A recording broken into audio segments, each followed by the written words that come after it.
episode of Special K ASMR.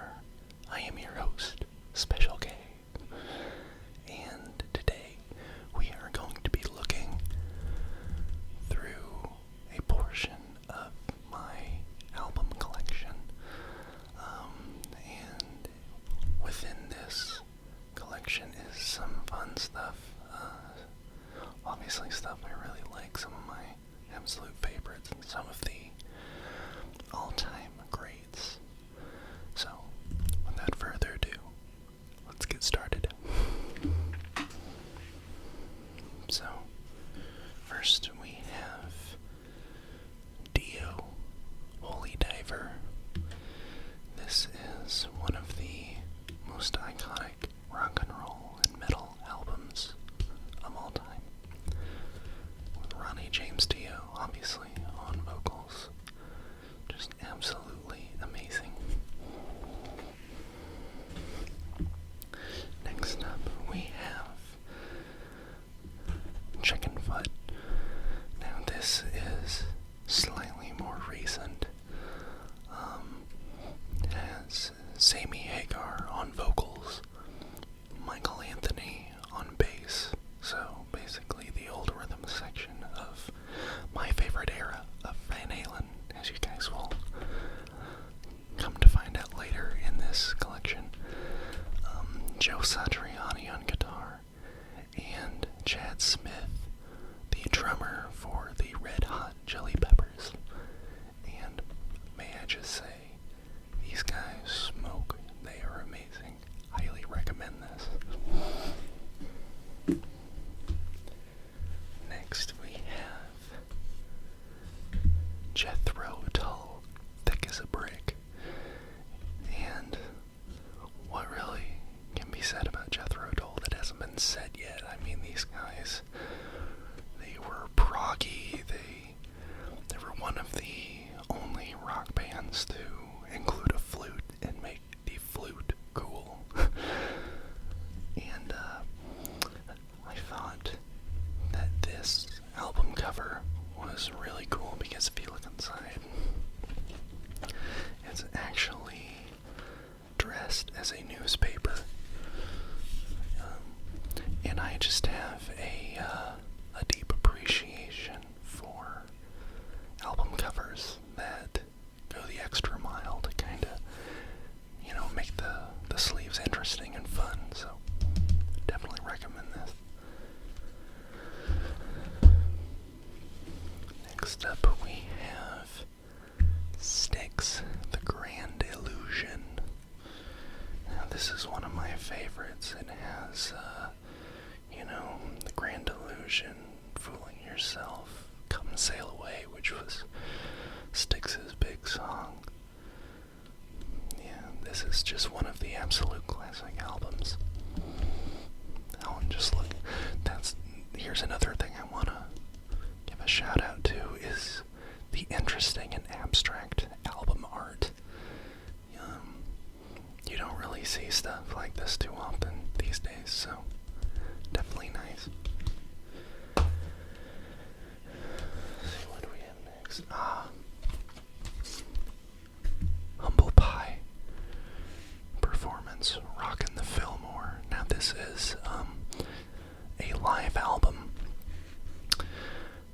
And may I just say, people, Humble Pie, they are one of just those guttural rock bands where you hear it and it'll take you to another place in your mind. And the vocals by Steve Marriott on this album just absolutely smoke. Oh my god. Yeah, if you have not rocked out to Humble Pie, you're not living. Next up is one of my favorites. We are getting into ultimate prog territory with this. We have Yes. And I believe this is, yes, Fragile. Sorry, I get that close to the edge mixed up. I know some people are going to shoot me for that one.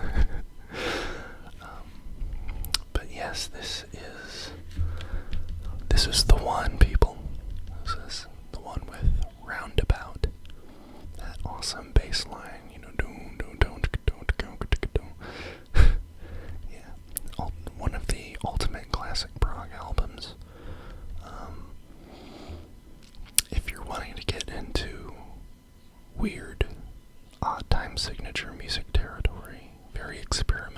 Lord's Day. Definitely recommend picking up Fragile by Yes. Next, we have one of my favorite albums of all time, Van Halen 5150. Now, this album was it came out before my time, obviously, but it was one of the crucial albums to my high school, teenage years.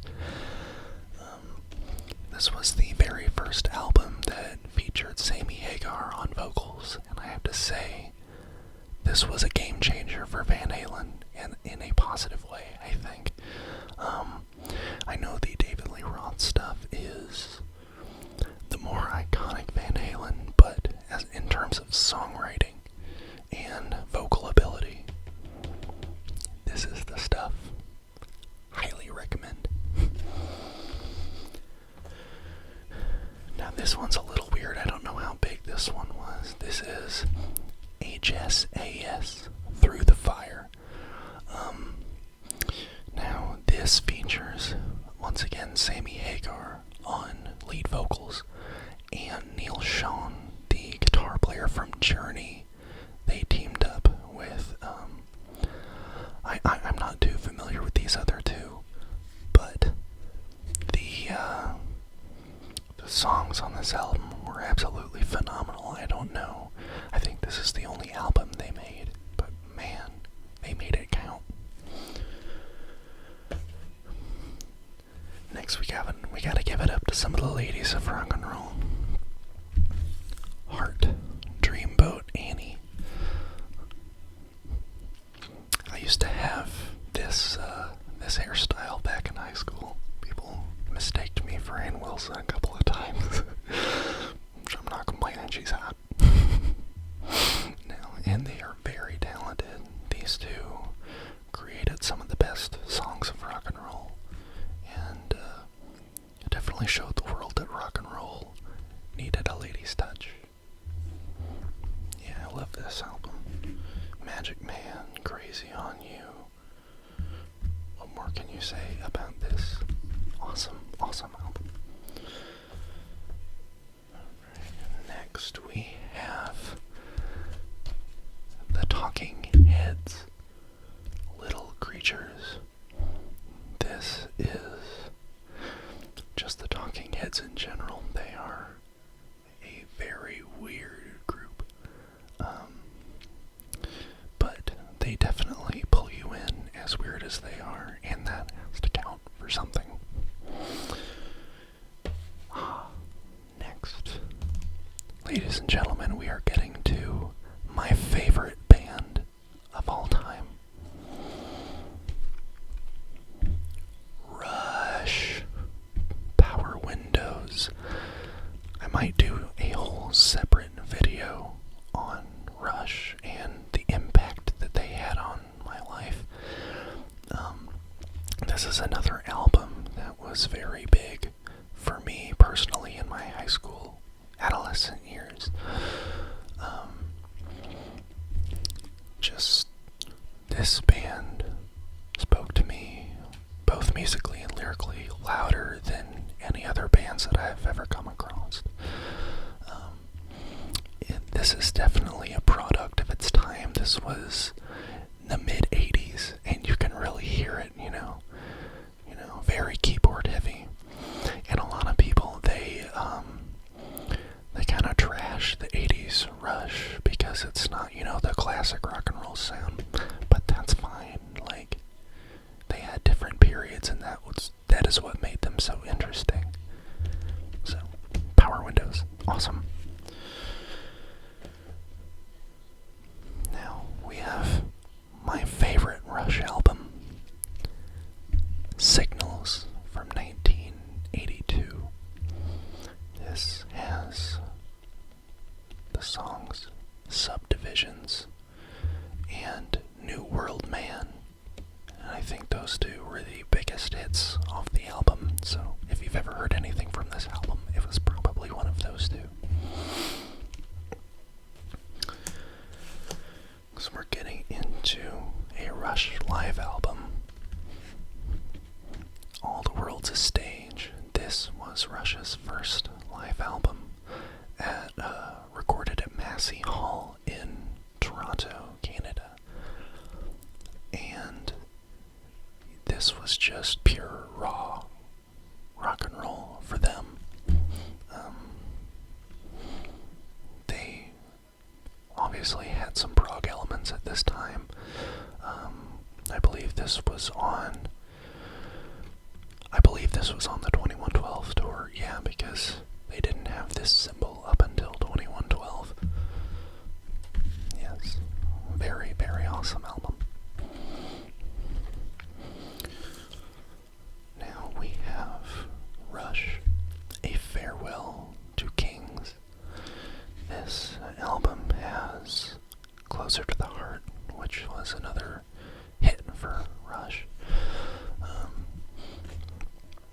This is where they started, experimenting with some other sounds. I think this was the first album to officially have keyboards other than the 2112 effects and everything. This was the first album to really feature the keyboard for them. Now this next album is where I thought Rush hit their songwriting peak, like the pinnacle of their songwriting. 1980s Permanent Waves. They had experimented with some longer songs and longer pieces, and this is where they're starting to kind of refine the shorter tunes and I suppose the more radio-friendly stuff. It had, the Spirit of Radio, Free Will, Andre New, but they still had some longer stuff like Natural Science and Jacob's Ladder, which is one of my absolute favorite Rush tracks. Highly recommend this. Now this one's funny. Anybody who's watched The Office or is a fan of the Grassroots might know this guy, Creed Bratton. I went to see him about 4 years ago in Springfield, Missouri, and he had albums at his merch table. Some very funny, interesting stuff from Creed on this album.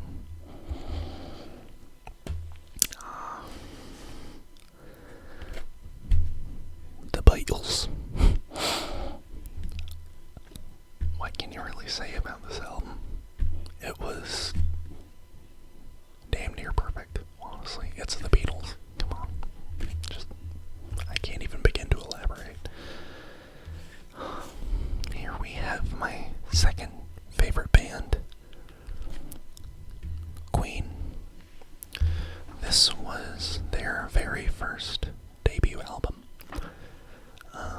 with such tracks as Keep Yourself Alive, Doing Alright, Liar, and a little tease for the song to come on the next album, 7 Seas of Rye.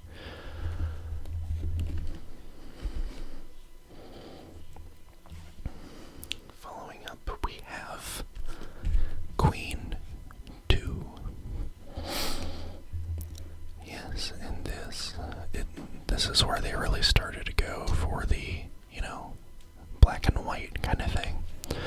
And this had tracks like Father to Son, The White Queen, 7 Seas of Rye, and this is probably their most progressive album.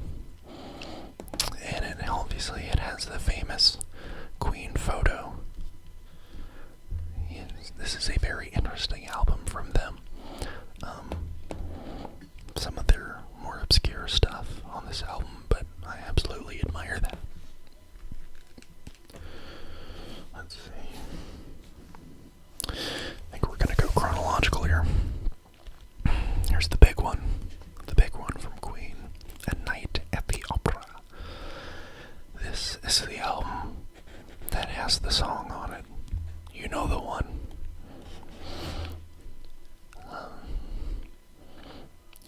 I don't think there was a weak song on this album, honestly. Death on Two Legs, Lazing on a Sunday Afternoon.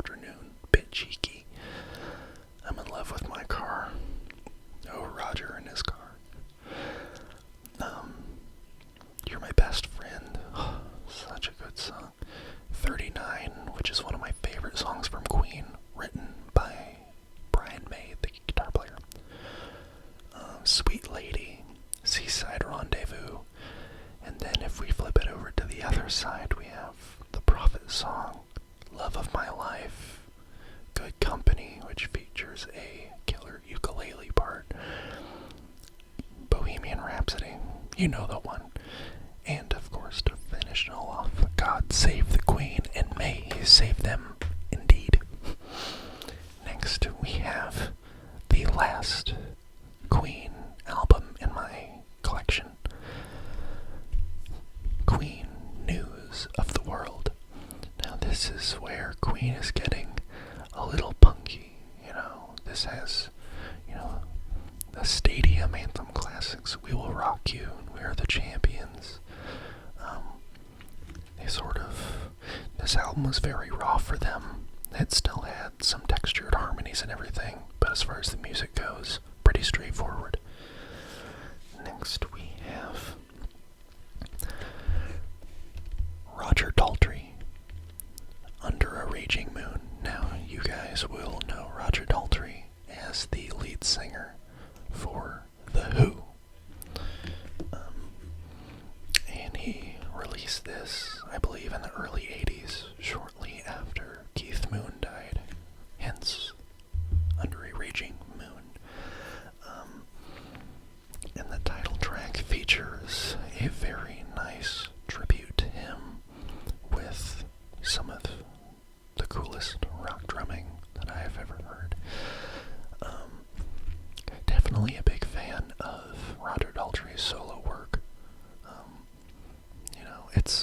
It's nothing like what The Who put out, but I thought it was really cool. Speaking of The Who, we have the big one from The Who. Who's next? This features their big songs, Baba O'Reilly, not Teenage Wasteland. A lot of people get that confused. It is Baba O'Reilly. And Won't Get Fooled Again, which features the best scream in rock and roll. I don't care who you are. That was the best scream in rock and roll. Behind Blue Eyes, Bargain is my favorite track from the album. Yeah. Another album with every song being just perfect. It's a classic album for a reason. Next we have UFO, Lights Out. Yeah, UFO was one of those bands I kind of got into earlier on. I really just,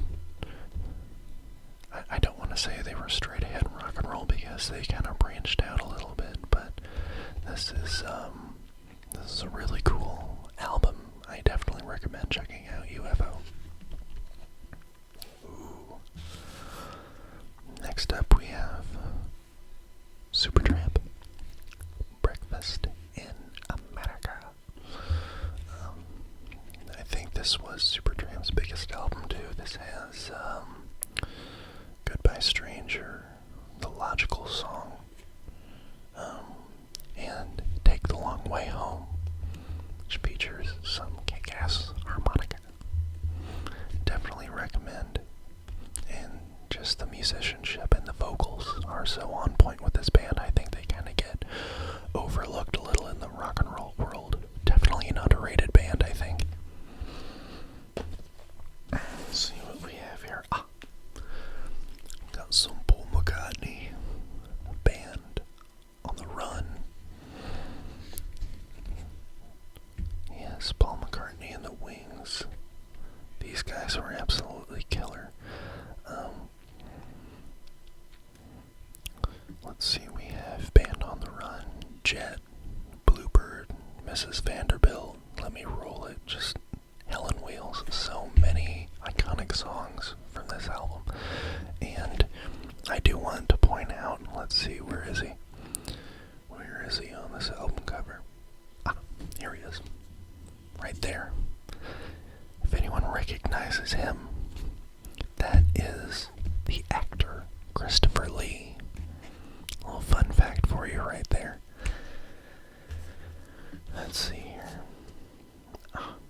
And next we are branching off into another one of my favorite bands of all time. Genesis, and this one is Selling England by the Pound. Now, for their,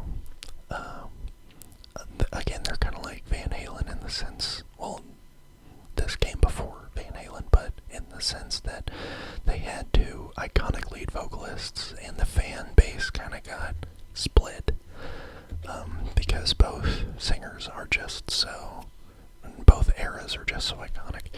Now, this is the iconic album from the Peter Gabriel years. Yeah, Dancing with the Moonlight Night, Fifth of Firth, The Battle of Epping Forest, Cinema Show. You know, this is just, you know, some of the best 70s proggy goodness. Highly recommend. Now, getting into my personal favorite era of Genesis. And then there were three. Peter Gabriel is gone.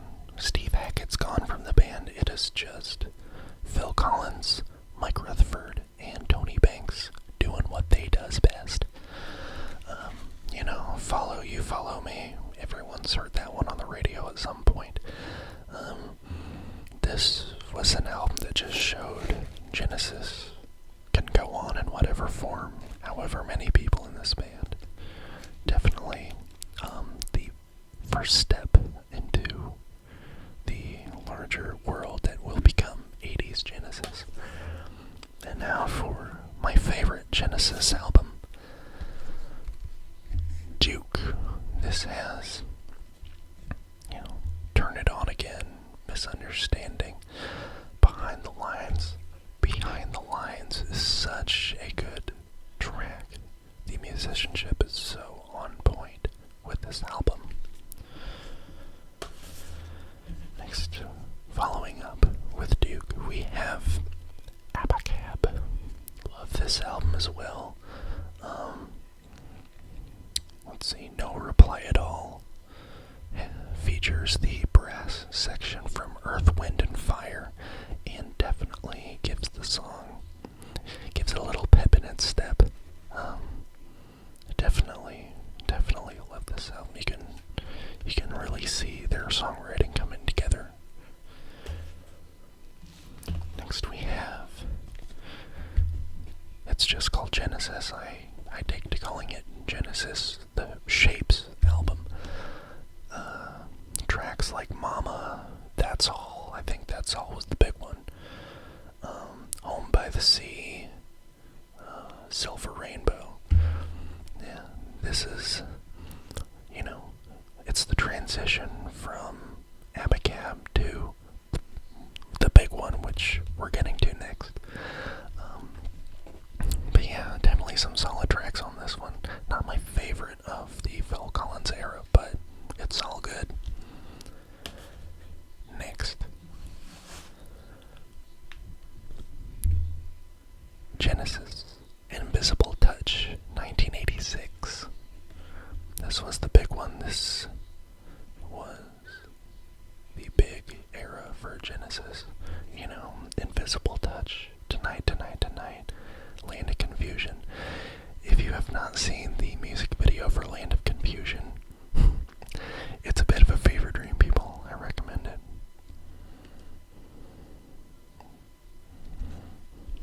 Yes. Very good album. Let's see here. Next we are getting into Phil Collins, Face Value. And now this is the big one from Phil, you know, doo-doo, doo-doo, doo-doo, doo-doo. In the Air Tonight.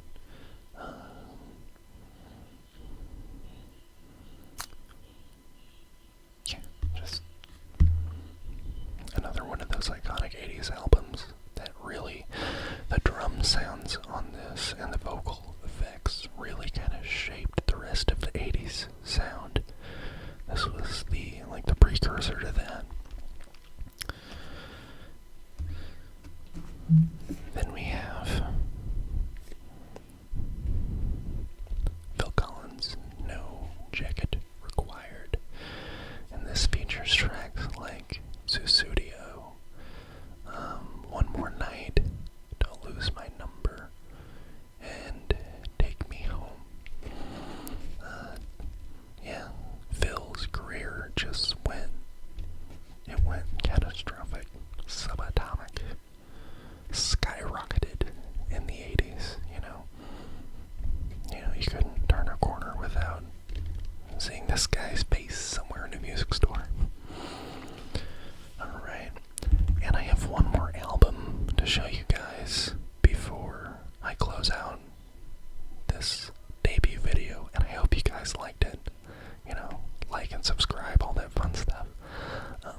just let me show you one more album before we wrap this up. Give me 1 second. Okay, now this, most of you from my generation will know Phil Collins from his work on Disney's animated movie Tarzan. This is where I very first heard Phil Collins. You know, You'll Be in My Heart, Two Worlds, One Family, Son of Man. I remember when I was a kid, I just absolutely fell in love with Phil Collins' voice. It had such a unique tone to it, and this is just one of the soundtracks of my childhood, really. Some of the best work from Phil Collins on this soundtrack. And it's very cool because this isn't just the cover. The album, if I can get it out, it's the actual album. It's a picture disc. Hope that wasn't too loud. Anyway, that was about half of my vinyl record collection. I hope you guys enjoyed